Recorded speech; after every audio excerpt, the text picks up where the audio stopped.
Praise the lord. ఎలా ఉన్నారు మీరందరూ? ఈరోజు మనం నేర్చుకోబోయే మెమరీ వర్స్ ఏంటో చూసేద్దామా?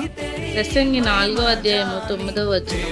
ఇద్దరు ఈ కష్టము చేత ఉభయములకు మంచి ఫలము కలుగును కనుక ఒంటిగాడై ఉండుట కంటే ఇద్దరు కూడి ఉండుట మేలు.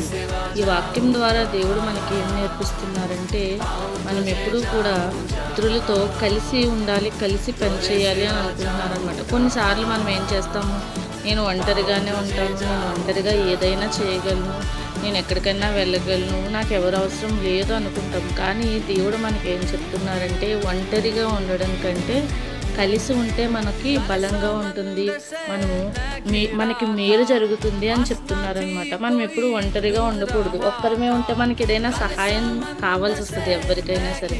మరి ఒక్కరమేమన్నా మా పనులు ఏమి కూడా చేయలేమన్నమాట. కాబట్టి దేవుడు కూడా మనకి ఏం చెప్తున్నారంటే, ఎదుటివారితో మన మన తోటి మనుషులతో మనము ప్రేమగా ఉండాలి, వారితో ఐక్యంగా ఉండాలి, ఒకరికొకరు సహాయం చేసుకుంటూ ఇద్దరూ కలిసి ఎదగాలి అని ఈ వాక్యం ద్వారా దేవుడు మనకి నేర్పిస్తున్నారనమాట.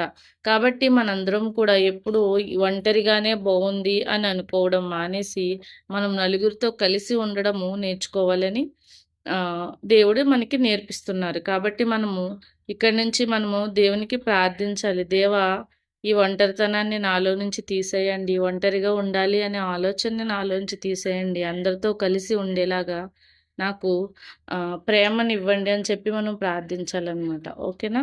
Praise the lord.